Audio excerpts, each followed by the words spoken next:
Welcome to the University of Uppsala, Sweden, where we are pleased to be hosting the international research project Aesthetic Cognitivism and the Prospects of Criticism.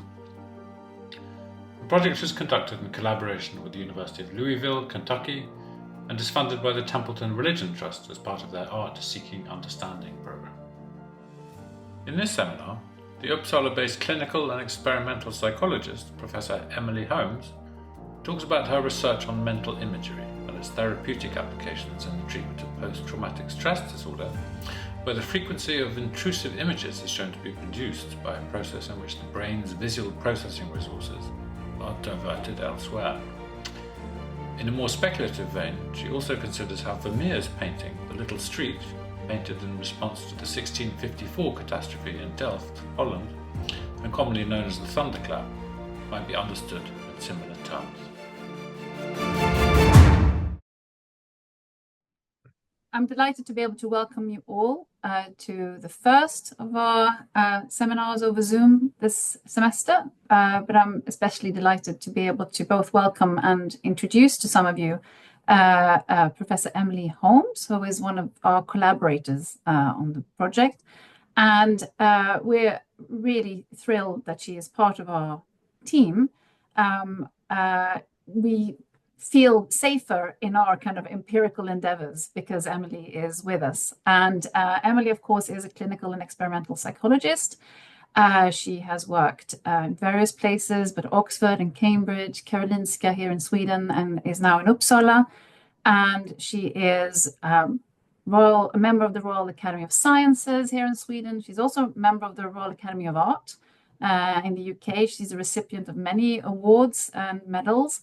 And she's here to talk to us today about one of the areas she's worked on most, of course, which is that of mental imagery. Emily's research on mental imagery and its effect on emotions in relation to people who have depressions and post-traumatic stress disorder has received a lot of attention. And we are just really delighted that she'll be able to share some of her thoughts on that with us here today. So with that, over to Emily. Thank you. And thanks, Elizabeth, for such a lovely presentation. And it's a real pleasure to see familiar faces here as well as meet new faces. And it's the first time I've ever given a lecture for philosophers. So I'm a little bit nervous. And I'm very, very excited about our discussion as well and learning from you guys. So all critical reflections warmly welcomed. So a big thank you to start with to Guy and Elizabeth and John, who brought us together, Anna Fokker and I, in this exploration about aesthetic cognitivism and the prospects of criticism, which is really fascinating. And I think Guy sent out a link. If there's anything I'm talking about you want to read about further, we have a website here. But I suppose the main point is to say the topic to which I've devoted the last 25 years is this issue of what we might call mental imagery and how mental imagery may have an important role to play in not only human emotion, but in particular the application to mental health.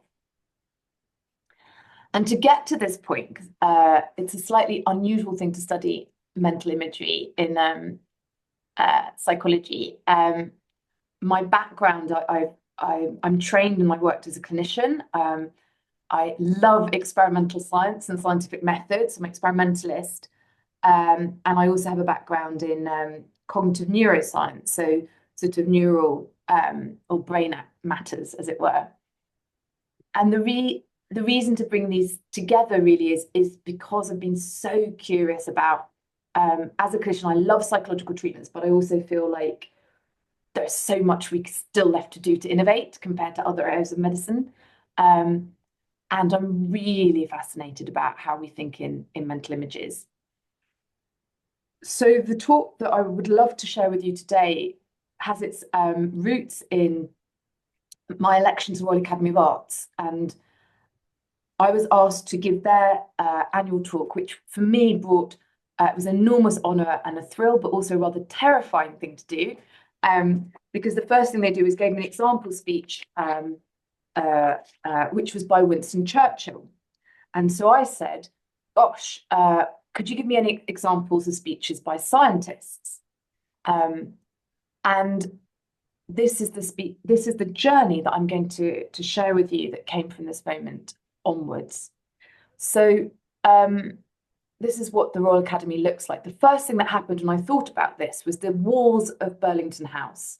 And for those of you that have been to the Royal Academy, this is where Sensation, the famous art exhibition when we were all younger, happened. There's millions, over the decades, so many different images that one's seen on these walls. And one of the really interesting things about human memory is that cued recall is so incredibly strong.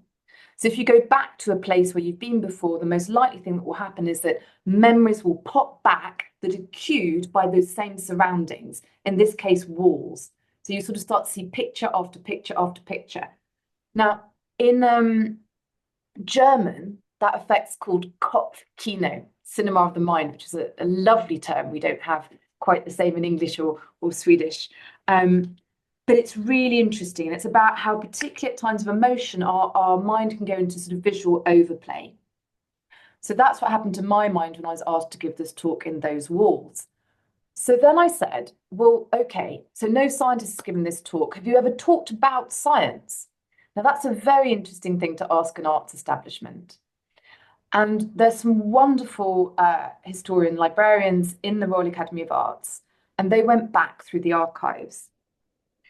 So it seemed that the nearest thing to talking about science was they'd had Isaiah Berlin to talk once, who's a philosopher and scientist. And then they told me Margaret Thatcher, because she'd studied chemistry, was also a scientist. But in 1788, there had been a toast to science. So the Royal Academy of Sciences had got together with the Royal Academy of Arts and proposed a toast. And then they'd spoken about scientists when Darwin died. And the last time that the word science had been mentioned at the Royal Academy was in 1932. I was very curious about this. So they pulled up the newspapers from 1932, which covered that particular dinner talk. And you can see the fashion of 1932 on the left, and I've zoomed in to the piece in the middle.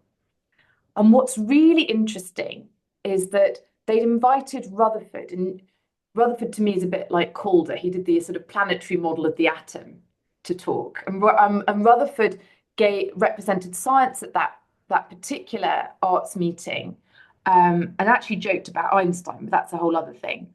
But what got written up in the Times was a sort of column about the vast differences between art and science. And then you get to the next little section, which I'll zoom in on, and it says in big capital letters, imagination. And there, and I'll read it aloud because it's hard to read the type font, the RA president said, there was one priceless gift which artists and scientists might claim to share in common. It was imagination. And one of the highest powers of the scientific mind was the ability to conceive of the outlines of discovery before it was actually wrought out in reasoning or experiment. And I think that's an incredibly interesting currency to focus in on, that ability to prospectively visualize the future and to use what we call prospective mental imagery. As Einstein said, imagination is more important than knowledge, and knowledge is limited. So if we continue this conversation some over 90 years later, since 1932, I guess the tenet that I want to share with you is the fact that we can only really think in two ways. We can think in words or linguistic representations that I'm using now to talk to you, or we can think in mental images. And psychology is focused predominantly on the former, both in experiments and its applications to therapy. But mental imagery, or images, are important too, because without images, it's very difficult to do prospective imagination, that exact sort of leap of knowledge, as it were, or faith or understanding to design an experiment, to make a discovery, to represent prospectively an artwork before you make it. So the ability to make discoveries and advances. But this gift of imagination comes with quite an interesting flip side. And the flip side is that it can have a negative impact and thwart our function at times to go about everyday life. And we'll talk more about that in a moment. So mental imagery in psychological science is defined as the experience of perception in the absence of a percept. And it can be in any sensory modality. Even though we use in English the word image, we can have hearing in the mind's eye, seeing in the mind's ear, smelling in the mind's nose. But the idea is it's sensory perception in the absence of the percept. Very interesting. The first time that the word the mind's eye is ever used in English literature is actually in Hamlet, Act 1, Scene 2, where he has a talk with Horatio, and Hamlet says that he thinks he sees his father, and he says, where? And Hamlet says, in my mind's eye. And this is the ability to sort of bring forward this sort of ability to see things that aren't there, but to act on them as if they can be at times real. So if this was very hotly debated for about 100 years in experimental psychology, whether imagery existed and if it was worth studying or if it was mere epiphenomena of verbal language. But it was really in the 1980s and 90s that with the advent of functional magnetic resonance imaging technology in neuroscience that we're able to show that where I've represented an eye here at the back of the brain in visual cortex, that's where we have images. They play out really as if real perception. So you have a visual image where you see visual things, you have an olfactory image where you smell olfactory things. And if you hit yourself on the back of the head, you see stars. So it's a simple matter of electrical stimulation or physical stimulation can create a, as it were, visual impression. And imagery has this fantastic property. We just talked about the ability to devise hypotheses or experiments. So we can flash forward to the future. This is a poster actually from about the 1940s about imagining the streets of New York with the flying cars. You may have seen in the news last week the first pictures of a real flying car flying off. So we're almost catching up with this vision. But the other thing that images do is flash back. And of course, this is Marcel Proust seating his Madeleine, flashing back to childhood memories. So we can talk about mental imagery, allowing us to mentally time travel backwards and forwards at the drop of a hat. And that's fine if the content is of something positive. But my work predominantly deals with flashbacks and flash forwards, which are negative. So the content may be a very difficult thing. It may be, this is someone losing their team on an ascent of the Matterhorn. It may be a car crash. It may be a bombs blast during a war. On the right, it may be an intrusive image, for example, of working in an ICU in a hospital department during the pandemic. And these images can be extremely powerful. They're very brief, which we'll come to.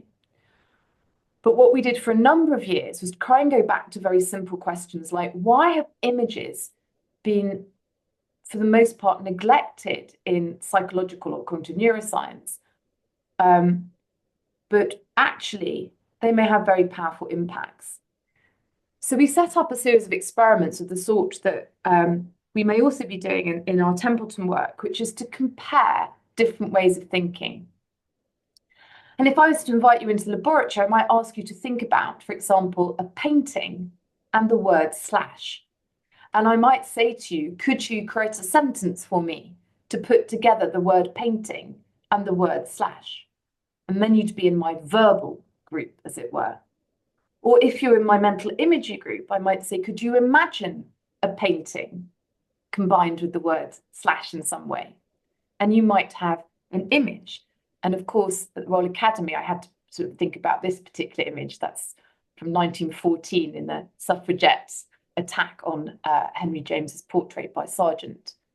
But if we think back to a psychological experiment, what's really interesting is the impact, but by simply saying to somebody, please can you visualize versus please can you verbally linguistically think about something, it has a very, very different impact on their emotion. So in this graph here, this is a measure on an emotional questionnaire of many, many words. I think it's got about 32 words. And this would be no change in emotion. And this going up would be an increase in negative emotion. So here what we see is if I ask you to imagine painting and slash, your emotions get far more negative than if I ask you to think about or write about painting and slash. And this just shows a replication in a second experiment of that kind of phenomena. And we find the same the other way around. So if I ask you to think about something nice like a pudding and eating it, you get much happier or more benign emotions if you were to imagine eating that pudding than if you were to verbally think about it. And I think this is all the more remarkable with this property of the brain to be able to replay sensory information, that it actually goes incredibly quickly. So to have a mental image, it only takes about 200 milliseconds. Just after that, you sort of have to actively hold it in mind. So they're very brief flashes. I think the word flash is very important in all of this. Flash forwards, flashbacks. And the other sort of brilliantly interesting thing about images is that they don't necessarily pertain solely to deliberate recall. So it's not that I just deliberately say, imagine a painting being slashed. It would be if you went into a place you'd seen the painting being slashed before, that contextual cue could trigger that image, or something related to it, something the same color or similar smell could trigger it. And that's when intrusive images happen, particularly after trauma. And if I do a brain scanning experiment where I put someone in a scanner and show them visual footage, we can actually see at the time of someone viewing material at that time that the brain, as it were, behaves very differently at moments that become intrusive images than moments that don't. And so it's almost at the time of us having our first experience of an event, particularly an emotional event, that's when we lay down these Proustian moments that flash back, or these moments that could be traumatic and flashback. And when we're having that flashback, here you might be getting familiar with this bit of the brain that I'm tapping at the back again, so visual cortex and surrounding areas, that it sets in motion that sort of visual replay instantaneously. So if we go back to real world examples of intrusive memories that bother people, I'm going to talk to you a little bit now about intensive care staff in the pandemic, because that's a group that we've been working with over the last few years. And if you worked on an intensive care ward in the pandemic, you had an increasing likelihood of developing a disorder called post-traumatic stress disorder. And the hallmark are these images that pop to mind involuntarily. They're like images, they're highly emotional, they hijack your attention. And when you have an image like this, you're thinking about that image rather than the actual thing that you're doing. So it interrupts your ability to do your job, as well as being highly aversive things to have.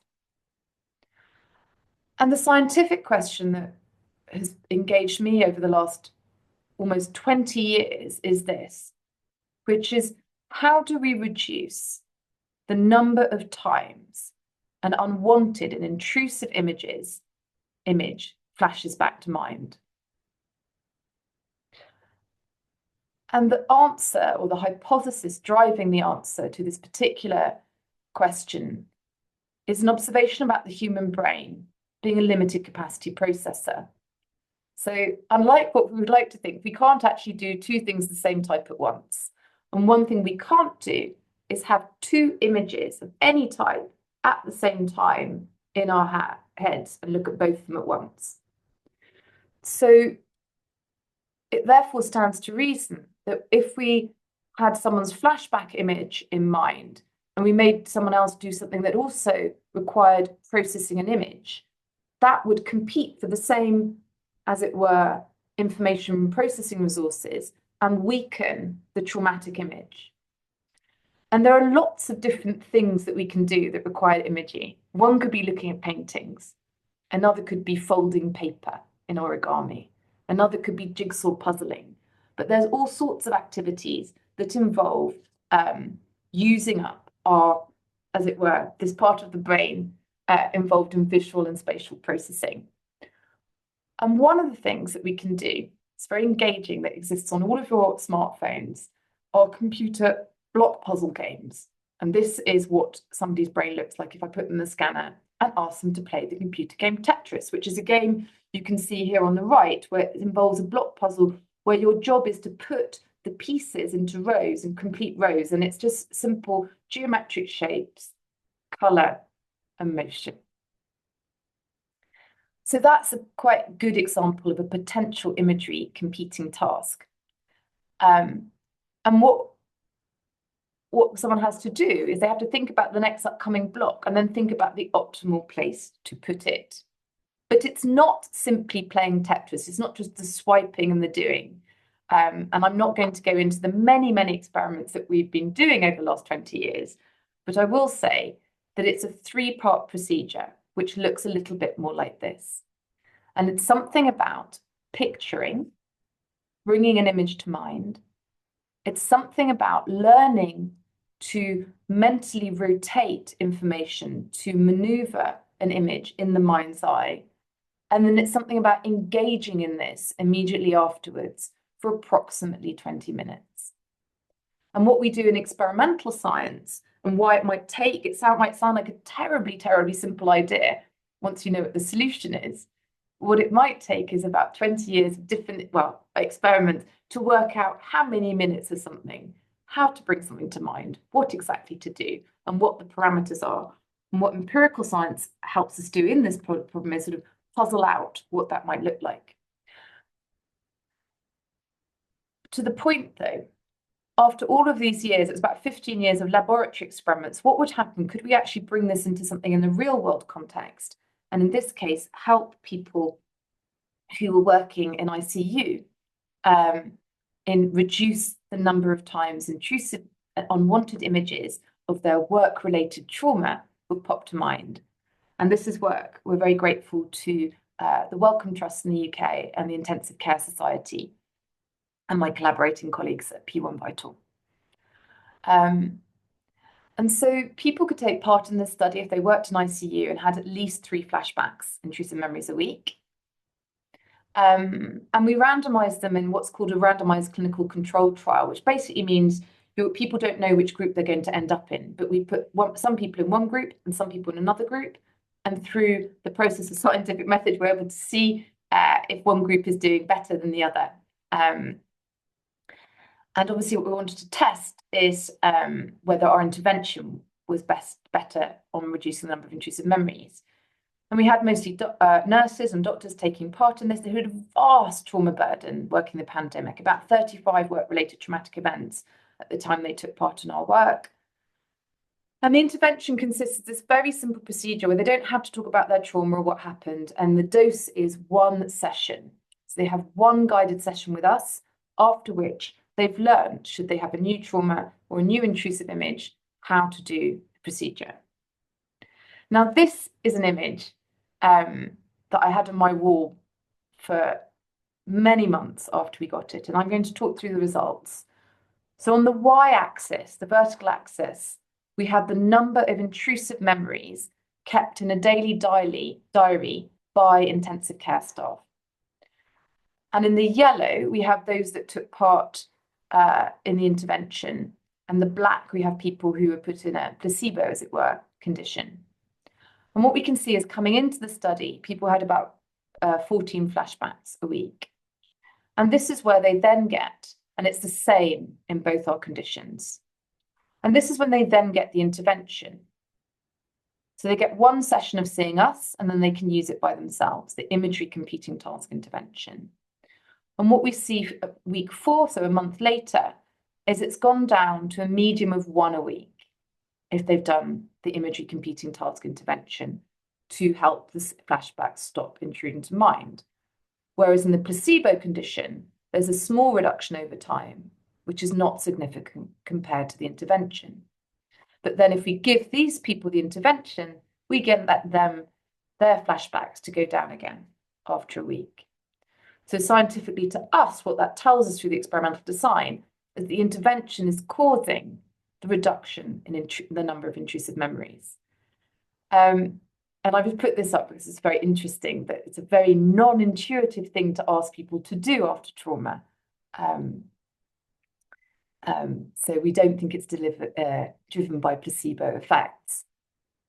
But the advantages are that it's very brief, non-distressing, and you can do it even in a pandemic when you're working in ICU, because you don't need to take time out to go and see a clinician. We did a second clinical trial in Sweden, and one of the criticisms of the first trial, you could say, is it's got a very simple placebo in it, and we needed to have a more engaging placebo, so something to compare against our imagery competing task.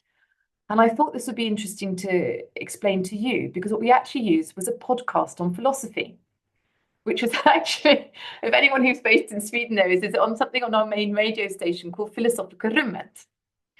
And it was a podcast about Swedish philosophy, and it actually had higher credibility as a possible intervention to treat intrusive memories after trauma than our other condition. And it's a very, very interesting episode. But those in the black got this philosophy podcast, and those in the red got the imagery competing task, including Tetris intervention. And at baseline, they have a similar number of intrusions, very similar in healthcare staff in the pandemic in Sweden as in England, about 14 a week. And what we see is that, unfortunately, after the philosophy podcast, there is not a significant improvement in their mental health. Whereas after the imagery competing task intervention, there is, although they did like the philosophy podcast very much, I should say, to this particular audience. And we see that 5 weeks later, they're doing very, very well in the imagery competing task intervention. What's very interesting, and I can talk about this later as to why, is that if you take away this brief, horrid image or sequence of images that they're having, it has a knock-on network effect on other symptoms related to PTSD. It's a bit like a knockout model. And most importantly for staff as well, in terms of their ability to engage in their job and their work. And I suppose I'm scoring this in terms of the importance of an intrusive image on not only distress, but also functioning. And so to summarize that experimental, the clinical trials, it's around using a brief imagery competing task intervention here under pandemic conditions, so delivered remotely by a computer program, as it were, to help people treat their own intrusive images of traumatic events. What we're working on at the moment, the Swedish trial was actually picked up in Ukraine, and what we're working on at the moment is an adaptation of this work in Ukrainian for colleagues there working in hospitals who are also experiencing an unprecedented level of work-related trauma. But I want to end by coming to another speaker that you've had in this series, whose book I was captivated by not only because of her brilliant way in which she writes, but also because of the nature of this traumatic event in 1654 Delp, being a trauma where many people lost their lives and many, many paintings were destroyed. And I won't go through all these quotes, but as I read it, I was absolutely captivated by the notion of pictures capturing these moments in time, these fragments, and the way that paintings also represent, in the way intrusive images represent, sometimes a warning or a worst moment or a forewarning. She writes a lot about where are these images. I think I would love to be able to show her some of the brain scanning studies at some point, because the images are real. They may experience as if they're floating around, but they are forms of neural replay, and humans aren't the only people to have neural replay in images. We see this across species, for example, rats and spatial environments. But just like paintings, there's such an incredible, as we all know, impact of a piece of artwork, or to stand in front of something, or to be confronted by something. And for those who are lucky enough not to be affected by traumatic imagery, and this is something that it feels incredibly important to convey clinically. It's very easy for people to dismiss these fleeting images and fragments within psychology and psychiatry, and yet they have this incredible emotional punch that can set in motion an enormous cascade of events in people's lives. And I really found Laura Cummings' words on the relationship between pictures in one's head and images on canvas a very, very interesting parallel for future inquiry.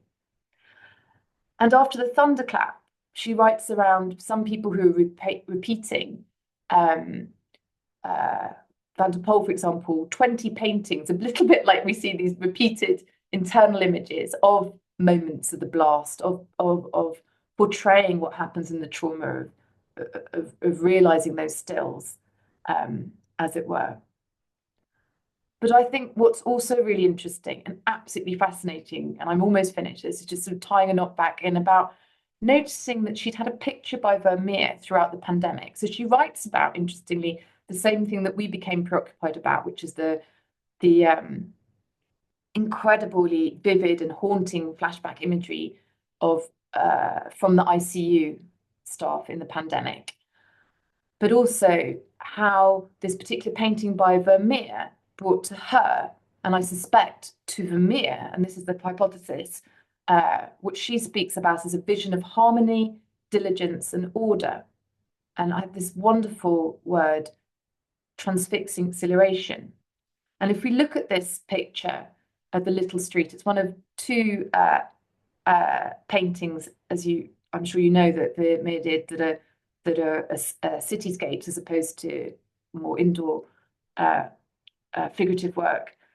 There's an incredible, for me, when I look at this painting, and he paints this after the thunderclap, and he lived 4 streets away from where that took place, that if I had to sort out my mind and bring calm to it, exactly what I would engage in would be repetitive geometric shapes of exactly the same sort of blocks and rotations that we see in other situations that we've used in our lab work for about 15 years to show at least has some calming properties on the human mind when we engage in this geometric puzzling and reflection. And to take us back to that painting, I suppose the hypothesis is what an important job paintings have to play, or images, external images, in calming the internal mind at times. And is this possibly one of the things now, as Laura used it by her desk throughout the pandemic, but we all use in artworks by many artists that give us additional benefits. So it's been very nice to talk to you about fascination imagery, fascination how to calm down intrusive imagery, and how this may or may not relate to one of the many, many reasons that we engage in reflective, exploratory attention in visual painting. So thank you very, very much. Excellent. Thank you so much, Emily. What a fascinating talk. This leaves us wanting to hear more. We have just under half an hour or so for questions. I'm going to just quickly ask you to say just a little bit more, and then I will just be fielding other people's questions, but I'm dying to know more about this, which is you touched just at the end on this idea that it's kind of the block-like features and geometric patterns. Is that as far, I mean, do we know anything more about the specific patterns, perhaps in kind of combination of colors? Are there specific geometric patterns that seem to be more, have more effect in this respect than not? It's like just a small question. It's a fantastic question because we don't, but could we not look at paintings that work for people or what's come out and actually start to look at that? Like I always think about Agnes Martin and the repetitive, beautiful, beautiful, beautiful kind of shapes, or so many artists that naturally extract patterning and geometry and certain colors. So I think there's probably something enormous to learn there. But if I go back to where it all comes from, if we actually study and we look at what people say first starts popping to mind after a trauma, and we do transcripts analysis and break those descriptions down, it basically boils into time, space, and motion. There's almost no cognition in there, no emotion there. They talk about shape and light and movement. And so I suspect it's something about, in Tetris, it's the shape and light and movement, and something about the mathematics of geometry, which basically covers lots of shapes. So if we want to compete with things, geometry is the sort of simplest place to go to fundamental shapes. So I'd love to explore that further. Great, brilliant. Let's do it now. Thank you, Guy. Thanks, Emily. That was totally fascinating and wonderful to hear. I've got lots of questions, but I'm just going to start with one, which is so if I understand correctly, the part of the efficacy of the Tetris, the use of Tetris as a kind of therapeutic device in dealing with post-traumatic stress disorder is that it absorbs the visual processing resources of the brain through the kind of manipulation of the geometric forms, and so Yeah. you're almost like literally making sense of a visual environment and therefore Yeah. neutralizing it, and that seems to me like a good.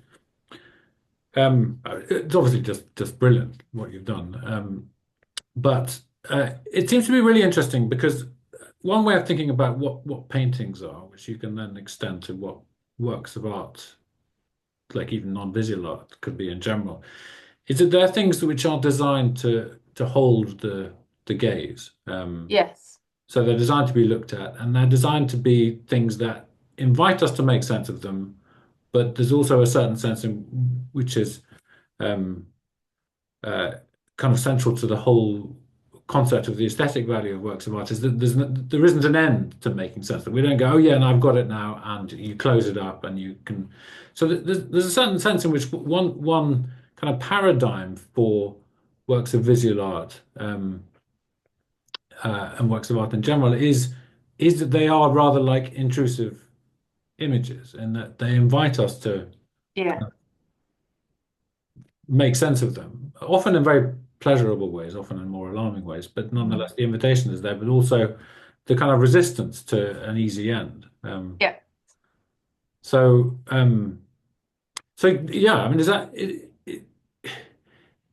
that why Tetris, do you think, is so, like, I appreciate that the philosophy podcast didn't quite tick the boxes for the therapeutic value, but do you think if you'd sent the control group to an exhibition, that it could have had the same effect, or was it just more this kind of like there is an end to Tetris, and the end of Tetris is obviously being defeated by the game, but is that yeah. There's several things in what you're saying there, but it absolutely does not have to just be Tetris. So in the 20 years I spent in a laboratory in the dark, well, exaggeration, but sort of, we used lots of different, what we would call visual spatial tasks. So I might use a very formal, like block puzzle design, three-dimensional thing. Or in one, I actually got people to do clay modeling of different shapes, or you could use different puzzles. Now, the only reason to use Tetris was actually when you want to use something in the real world, you might want to use something that's very readily available. But it's only one component. So it happens to be the thing we use in the clinical trials, but I absolutely think that you could substitute any visual spatial task. But the critical thing is you need to get someone absorbed in it for at least 15 to 20 minutes. And that's something about the way we teach people to look these days. And I'm quite happy to look at a piece of art for quite a long time. Not often, 15, 20 minutes, but sometimes. But many people go much quicker. And so you need to find something that has a certain amount of engagement and duration. And the second thing I should say is that there's three components to the treatment. The treatment is bringing the image back to mind briefly. It's learning to then manipulate. So there's something around, and if you think about the way Laura Cummins describes her looking at Vermeer, she's looking at it in this incredibly inquisitive, absorbing, she calls it exhilarating way. So that painting lends itself that kind of exploratory behavior. So it probably passive looking won't work, but going to a gallery and doing very active, exploratory, using the mind's eye looking might work. But how would we set up that condition? So I think it would be absolutely possible to do, and probably humans have done it in all sorts of ways. But yeah, it'd be fascinating to explore. Thank you. Yeah. Thank you. Chris. Cool, thank you. Yeah, I found that really fascinating. There's a lot of things that were very, very new to me. So it's great to learn a lot of things from this. I mean, I think you've already answered my question there, because I was wondering about this difference between engaging in a task where the person actually can manipulate the image, right? They can have some kind of impact on how the image looks, right? So they're creating this, let's say they're kind of creating this image of all these blocks, but they are choosing themselves how Yeah. to manipulate it, as opposed to just looking to an image that's already been created. That might be really fascinating, but they themselves cannot, that, you might say there's still a bit of a distinction there of, well, they're not, I don't know, cutting bits out of the Vermeer canvas and going like, okay, well, how would I like to rotate this and put things together? But so it just seems there's distinction there. But I'm wondering if you think there is such a distinction already. These are the same kind of task, looking closely, as opposed to actually being able to actually get in and manipulate things and have some kind of control over what the image looks like. That's just one thing that I was thinking about. Yeah. And then the other thing is just a kind of a clarification of what exactly this sort of how this treatment works. Is it that, because I assume these traumatic images keep on replaying for lots of people. So is the idea here that whenever these images replay, one engages in this exercise? Or is it the case that by engaging in this exercise, one starts to regard these traumatic images in a different way, so that when they come up, they over time stop having the same emotional effect? Because it seemed to be, from one of the quotes you gave of somebody who went through this, it seemed that they were starting to regard the images differently. And I wonder if that was meaning that, over time, by engaging in this exercise, they certainly don't need, they can put this exercise away, or if that's not quite how this process works. Oh, that's fascinatingly interesting question. So on your first one about engaging in the task, and I think that's so the Zoom keeps popping around there. You've just disappeared. So it's like doing Tetris, actually. There we are. Now you're in a different place. So I don't, and I can't think of a study at the moment which has properly looked at the difference between looking closely, which I guess might be just eye saccades on particular things, versus active manipulation. And I think that would be really fascinating. And I think it'd be really fascinating to see how that might vary as a function of the picture, for example, that one was looking at, and what that picture invites you to do. So if you have any ideas about that, or what you think would be better or worse in that regard, I think that would be brilliant. To your second question about how the treatment works, so the main question for me has been, how do we stop a flashback from flashing back? And I should probably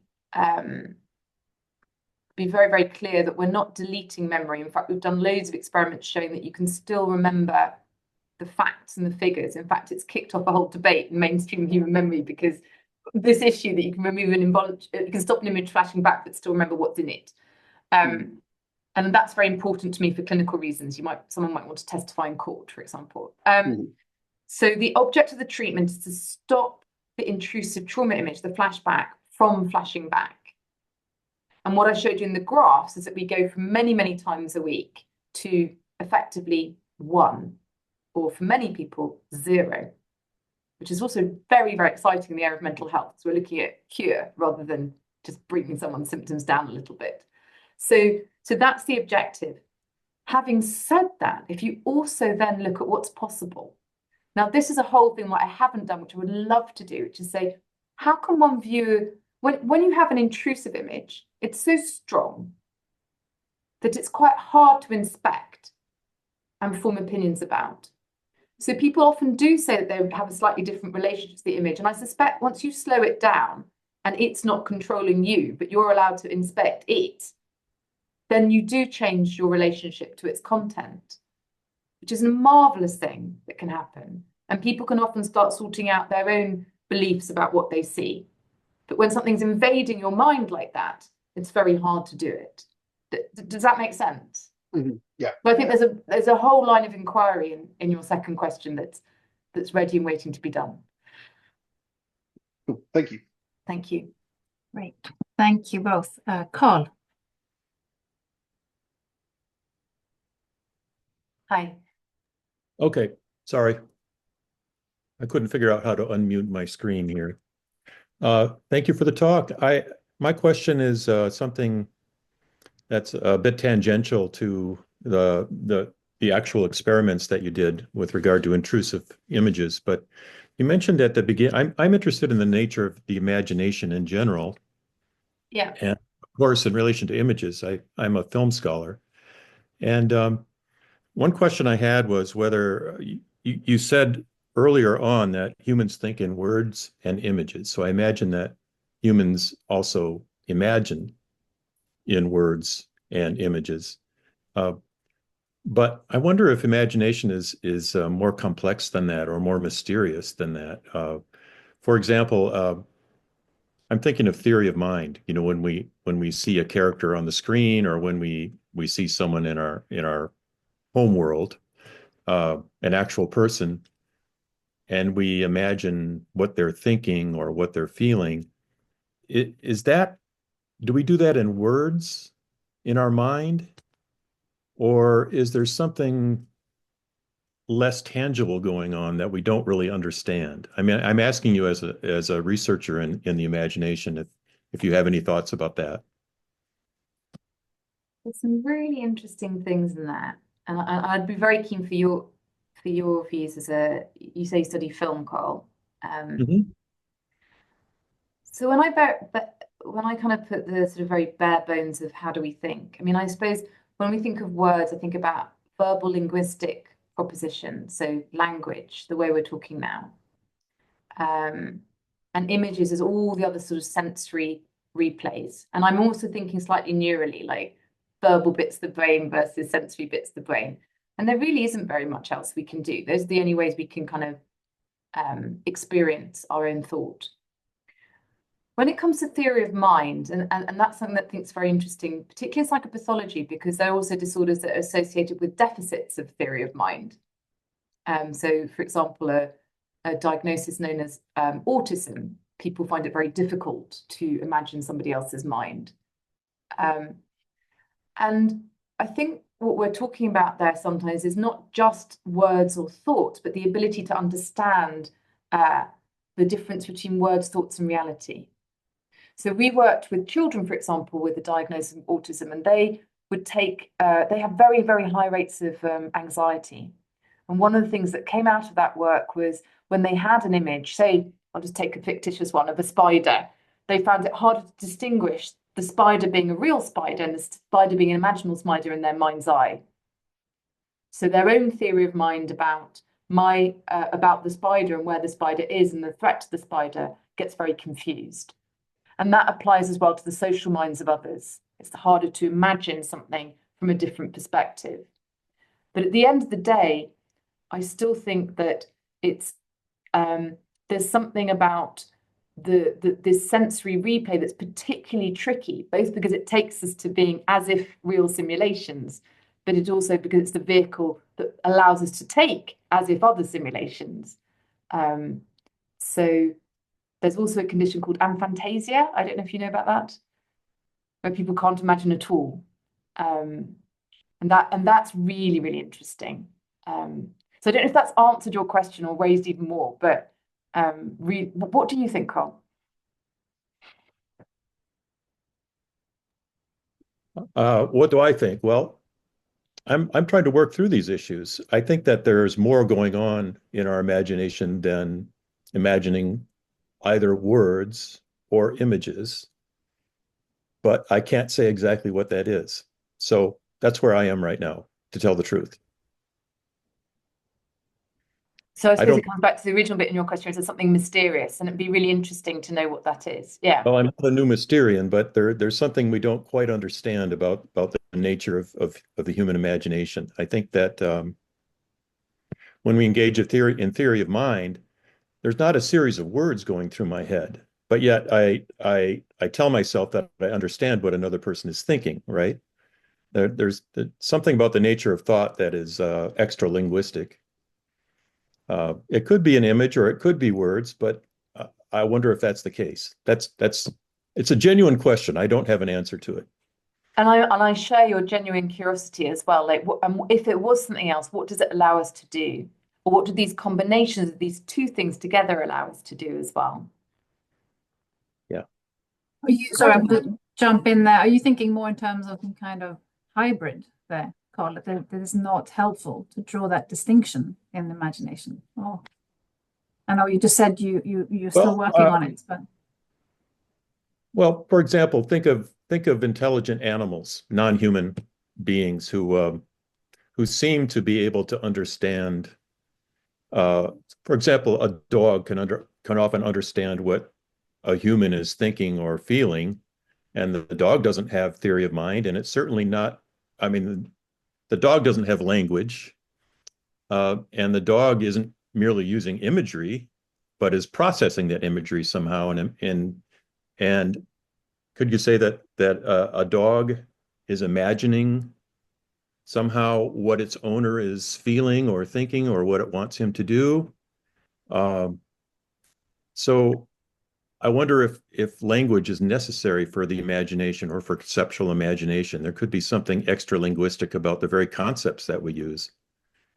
I think we're using terms in slightly different ways as well. So I agree with you. Personally, I do think that dogs have wonderful imaginations. If you've ever seen one sleep and chase something and it's sleep, they've definitely got wonderful imaginations. My cat has one too. So Yeah, so do corvids. There's all this sort of research showing that they can do sort of spatial projection and so on and so forth. But I think what the distinction that I'm making isn't between imagination versus words. I'm just saying that when we're aware of our thinking, none of us can really say what it is if it isn't words or sensory or mental imagery, which is sensory replay. And I think for me, that's been very important because 99% of psychology has been on words. So I'm trying to make space to bring in images. And that's maybe why I like to create such a strong or simple distinction that I think is cross species. And by the way, some animals do have some sorts of language, but anyway, that's a whole other thing. But then when we come to this other term called imagination, that invokes all sorts of other things that we do with it and use it for. So I think that's slightly different than either images or thought. It's more of a product of being able to engage in those. Thank you. Great. Thanks. Guy has a follow-up on this, I think. Yeah, sure do. The sentence humans can think in images and words actually flashed up for me a bit like a traumatic, intrusive image. Just by virtue of my musicological training, I was like, but like we think in sound and we imagine in sound, and I used it doesn't have to go on now. I would have like very rich imaginative experience of just hearing orchestral sound in a darkened room.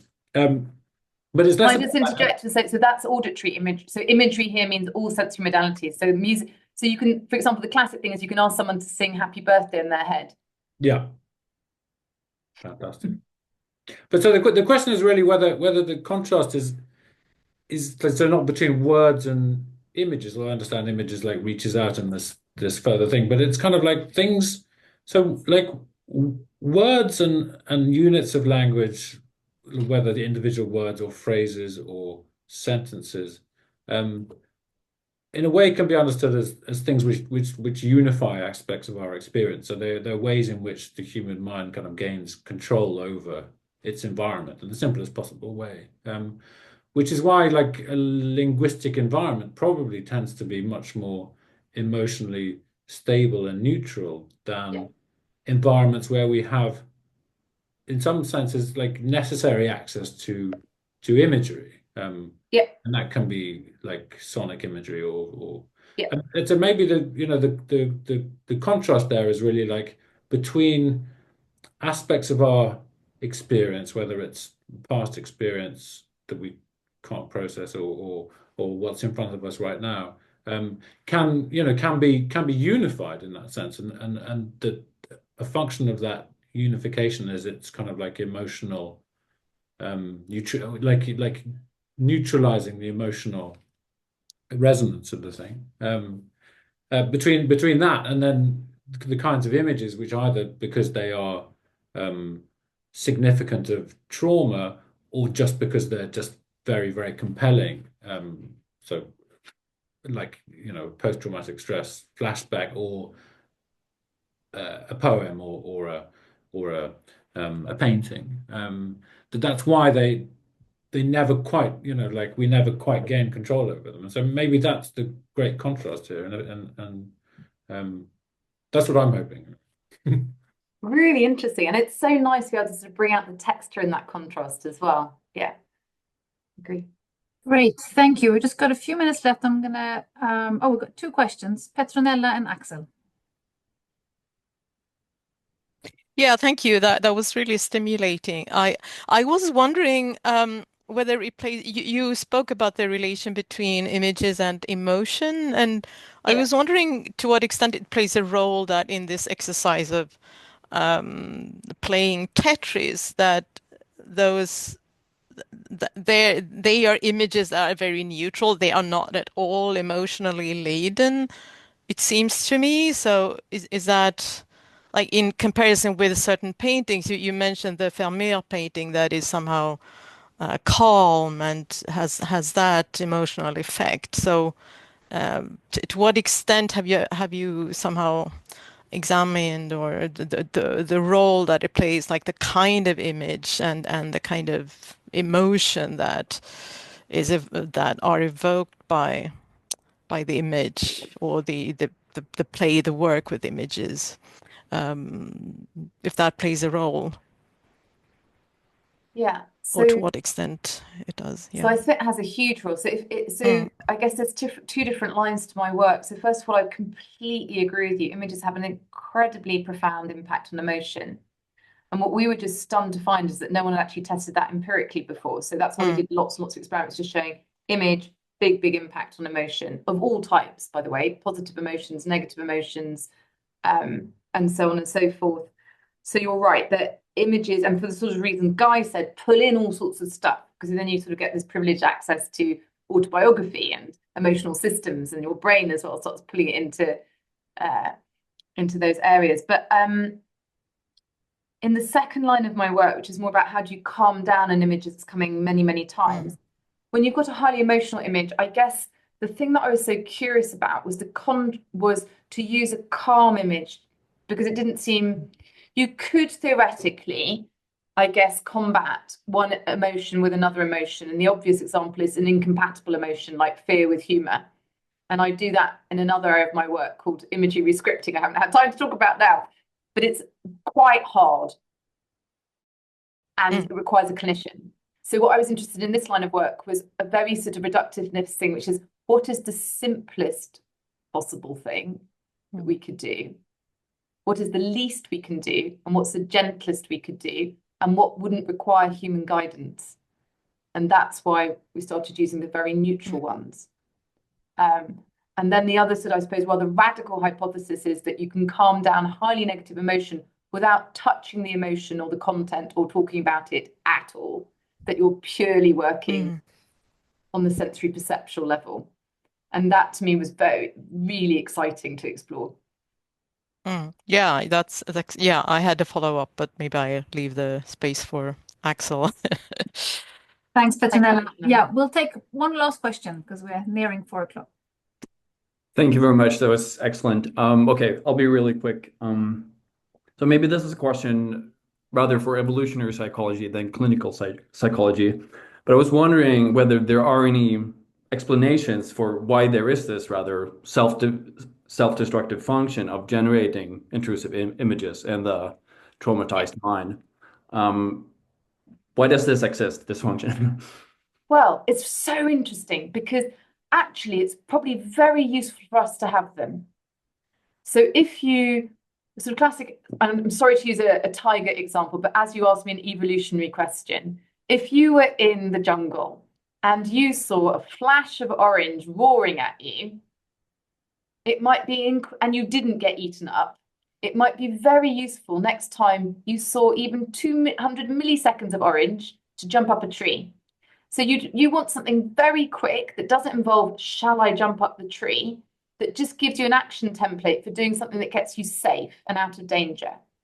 And to do that, you're going to have to rely on fragmentary cues usually at the moment at about the time the trauma started, which is why trauma images are often actually not traumatic. They're often like orange stripes or lights or the thing you saw before the bomb went off. So evolutionary, it's a wonderful mechanism if you want a brief visual warning signal to protect you from similar dangers in the future.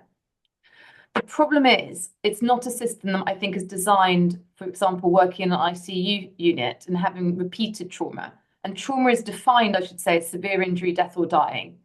So if you're exposed to a lot of that, then you're going to get a lot. And one of the things, it's a bit like being exposed to viruses, it's a dose-wise effect. So the more trauma you have, the more likely you're going to get flashbacks. So it's a system that was designed to look after you. That's what I would say to all of my patients as well. This is your brain's looking after you, but it's just gone a bit hyper alert. Thank you. Great. Well, it has now turned 4 o'clock here in Sweden, at least, and we should wrap up the session. Thank you so much, Emily, for your talk. I feel like we could have kept on going for a long while here, but that's the point of the project. And thank you all for coming, and I hope we can pick up on these particular questions for again. Let's first thank Emily, and then Guy will say a few things about next sessions. But thanks so much, Emily. Well, thank you so much for your fascinating questions, which I've been writing down. I would love to talk more about as well. So please keep them coming. That was really helpful. Thank you. Yes, thanks so much, and thanks for coming, everybody. And you're all extremely welcome again in 2 weeks' time when we have Henrik Furst, who is going to be talk to us about criticism, and he's done an amazing study on how publication of criticism in relation to particular authors affects that author's next book. So he's going to talk to us about that.